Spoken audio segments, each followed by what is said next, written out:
It's been years in the making and finally become a reality. The Patriot Connection's very own cooking segment. Here's WPHP reporter, ProStart completer, and your host of Red, White, and Food, Peyton Heldreth.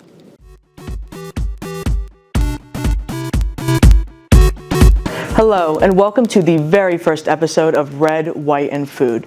This year, we're making favorite recipes from members of our Wheeling Park family. Kicking off our series is Wheeling Park's ProStart restaurant teacher, Mrs. Hilberry. Thanks for joining us today, Mrs. Hilberry. Thank you very much, Peyton. I'm happy to be here and showcase what we're cooking.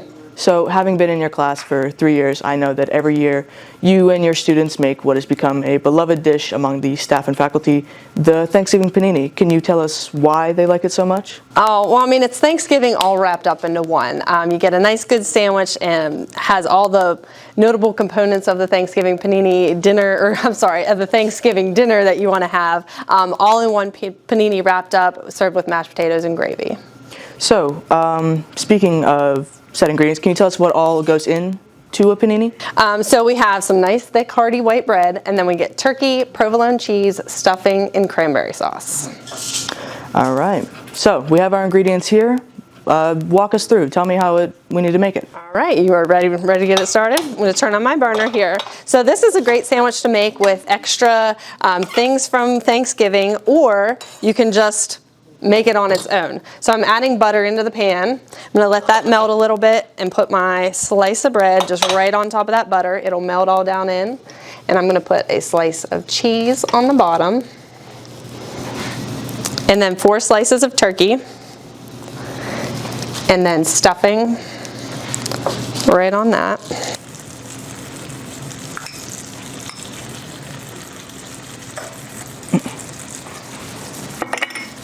So with the paninis, do you yourself add anything special to it, or do you keep it as it is? Well, I keep it the way it's presented here with cranberry sauce on top. Some people are a little bit shy of the cranberry sauce, but I perhaps love it the most. And what we're going to do with this panini, we're going to press it down. So panini is a pressed sandwich. So what I have here is a piece of foil that I'm going to put on top in this nice heavy cast iron pan and just kind of make it all nice and snug in there. And let it cook for a few minutes on one side until it's nice and brown and our filling ingredients start to get warm on the inside. And then we're going to flip it and then toast the other side.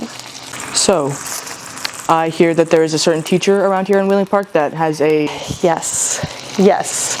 I think everybody in the staff of Wheeling Park knows who we're talking about. Mr. Ickes. He is our MVP customer when it comes to the Thanksgiving panini. He's been after it for years, spread it all over the county. We've had other schools inquiring about it, people at the board office. So it's quite looked forward to each year, and I think there might be a riot if we didn't serve it one year.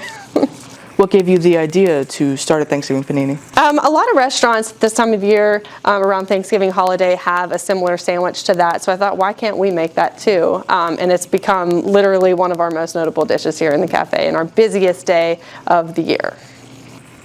Wonderful. That is an incredible plan that has become so popular around the school. It's amazing what you and your students can achieve and accomplish within such a short time. And you've worked it before. Yeah. You know how busy it is. I mean, we have a line out the door. On any given cafe day, we may serve 50 to 60 customers, but on Thanksgiving Panini Day, we make over 140 sandwiches that day. So it's booming.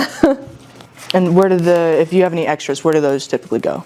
Well, there's usually not a whole lot extra, but if we do, I kick it back to the students the next day because they worked for it and they get a little cut of that the next day as some leftovers, so they appreciate it a lot. And we serve it with pumpkin pie and whipped cream too, so you got to have the whole meal when it comes to go. All right, I'm going to check my panini here and possibly give it a little flip. We've got nice and toasted on the one side, and we'll give it a little peek. It needs to actually go slightly longer.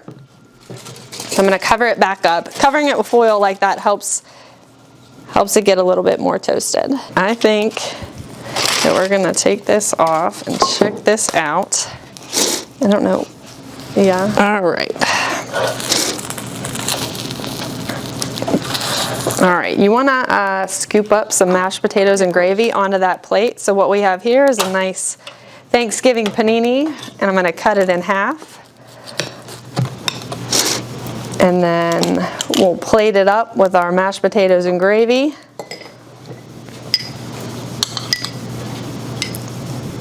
Oh, look at that. All right. And there we have our Thanksgiving panini dish. That is just amazing. Here, we can move it up right here. You can get it front and center. And now I think it's time for the most exciting part of this entire segment, trying the panini. Of course. Of course. Of course. Here, shall we, you going in all in? It's up to you, whatever you think is best. I mean, this is your All right. dish. Well, I'm going to you get that other half there. And what I like to do is I like to go for a nice little scoop of all of it together to get some mashed potatoes and gravy on it. You going? I'll follow your lead. All right. Cheers. Well, that is it. The first episode is in the books. Mrs. Soberry, thank you so much for joining me. Would you say that was a smash? I would. Oh, yes, very much so. Thank you very much. If you yourself have any recipes that you would like to accompany onto this show or would like to join, you can come see Mrs. Dillon in the Radio TV room in 253. I'm your host, Peyton Heldreth, and this has been Red, White, and Food.